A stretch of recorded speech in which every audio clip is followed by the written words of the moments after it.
Space, the final frontier. These are the voyages of a new Trekkie. My 5-year mission to search out Star Trek media, to seek out our fans and merchandise, to boldly go where no fan has gone before.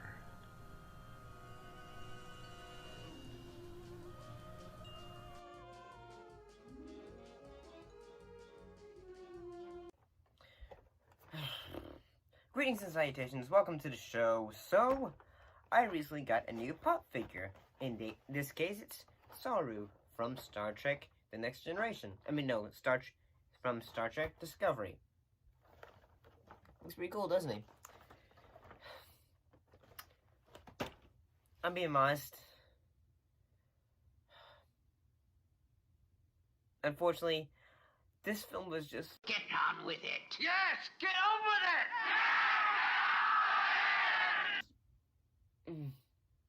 Must hold my strength. Get on with it!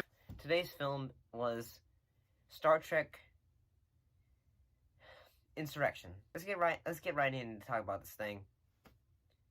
Who directed the film? It was written by Jonathan Frakes, and the film had a budget of $70 million and a box office return of $117.8 million. Like a majority of the cast from the show. Some of the new characters that are included in the film include F. Murray Abraham as Rufario as commander of the Sona, Donna Murphy as Ani, Baku woman, Anthony Zerba as Vice Admiral Donnery, and Greg Henry as Gallant, a member of the Sona group crew and Raphael's second in command. So basically the crew of the Enterprise, they end up rebelling against Starfleet after they discover a conspiracy involving the species known as Sona to steal the peaceful Baku's planet for rejuvenating properties. In this case, in a way, the Fountain of Youth. Normally I would say that would be a great idea for a film, especially Star Trek, in the fact that, hey, say a group is trying to steal the rejuvenating, life-giving powers of one group and, use it to, so Starfleet can basically help, create everlasting life for everyone else. I'm gonna be honest, and that's the only thing I can be, is honest. I found this film tediously boring, and I hate to say that because I don't really want to ever say that a Star Trek property is boring, because Star Trek should not be boring. It should have a sense of adventure, a sense of excitement, in a way. However, I'd say the Bakus, basically their whole plan is basically, in a way, they have rejected, they basically have rejected the, technology. In a way, they're the Amish of outer space, in the fact that we are here to rescue them. As you wish, but I would ask you to disarm yourselves. This village is a sanctuary of life. Prepare the hostages for transport to the ship. They should be quarantined before joining the ship's population. Although they could have the opportunity to get off this planet and, hyperdrive anywhere they want, they think, no, we're gonna be, peaceful individuals and just stay where we are. Basically, the beginning of the film starts with, Data, being malfunctioning and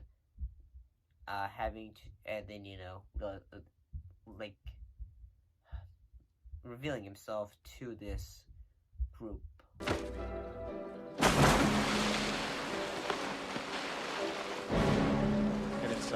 Now.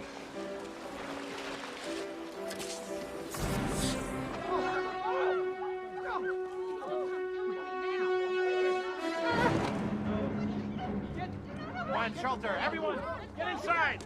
Now, back to your home. Move it. Yeah, that is actually pretty cool in the fact that, Data has, in a way, let himself be exposed to this group who don't have, no interest in technology, is just not interested in this. And, yeah, basically, the crew has to go get him and all that. I'm sorry, but the Baku, they're boring in that, say, say the areas, they live, say, for a, set location, it looks very lovely.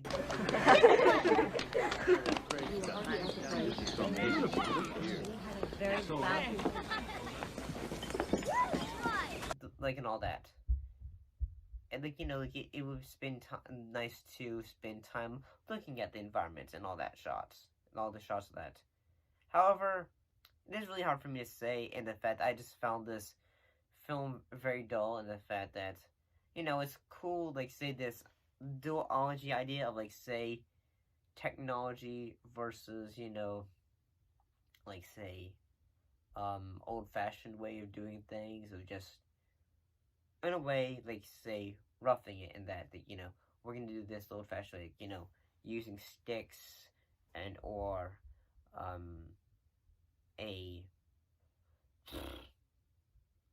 basically just doing things the old-fashioned way.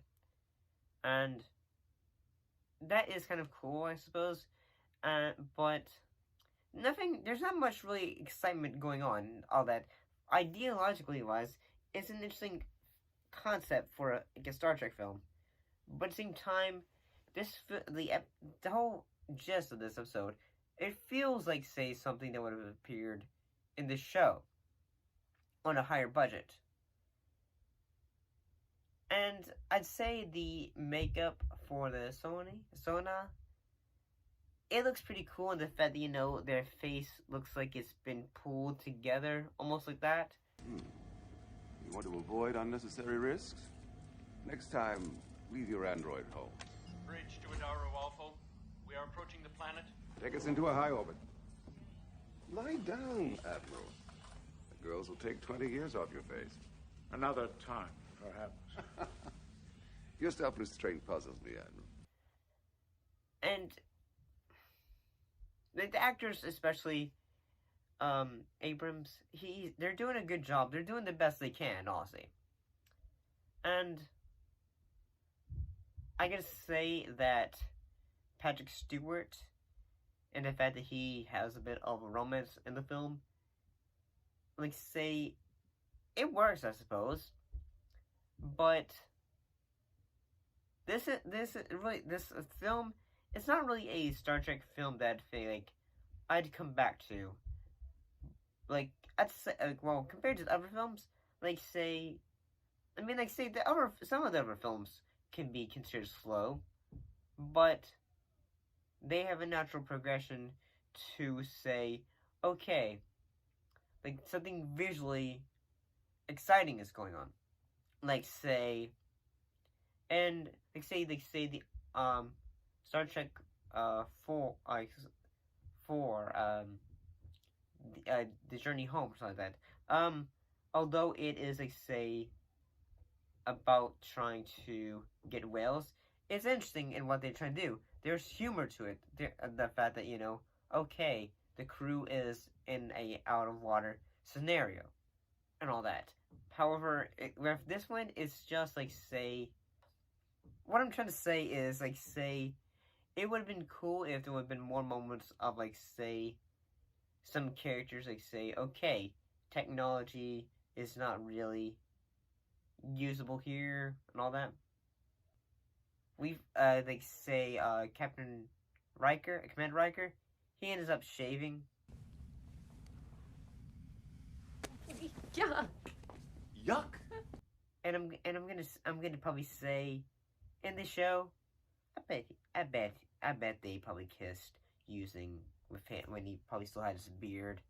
I never kissed you with a beard before. I kiss you and you say yuck?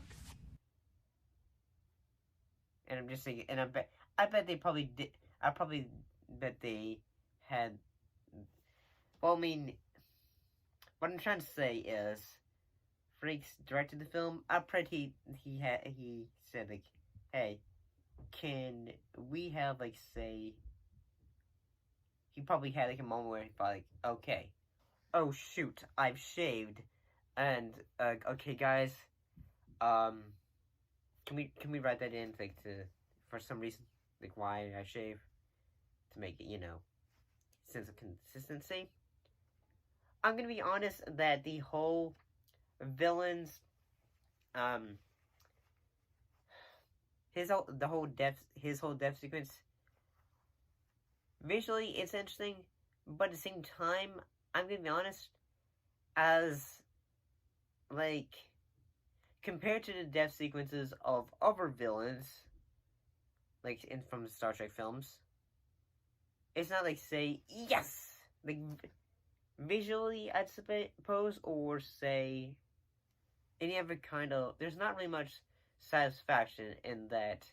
It's just like saying, oh, fire!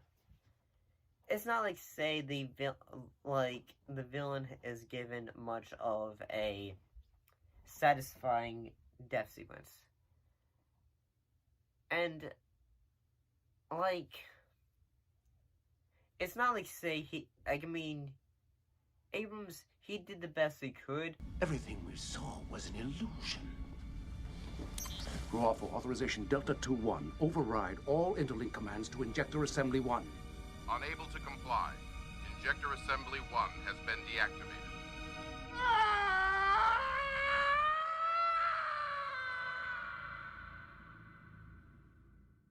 But I don't really feel like he had much of, like, say, I am evil, or I have, you know, done, like, compared to other films, like, I don't think he really killed anyone. Or maybe he didn't, but if he did, then yeah. One of the Federation. We'll never know what happened here.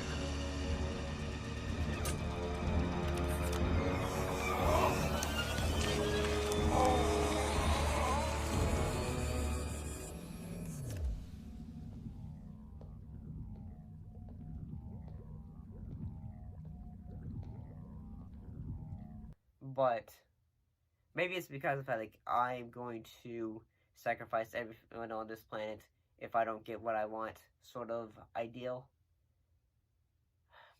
But I'm sorry. I just found this one just boring. And I don't ever want to come to that conclusion. I don't ever want to say, like, a film is boring or uninteresting. But I mean, if someone gets, like, say, into a film, that's great.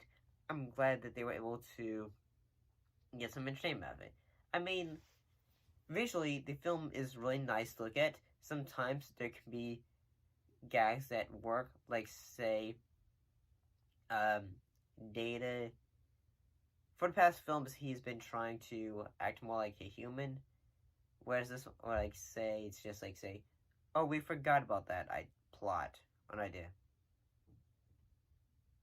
And, yeah, it's just like, say, it seems like he's just going back to acting like his old self and all that.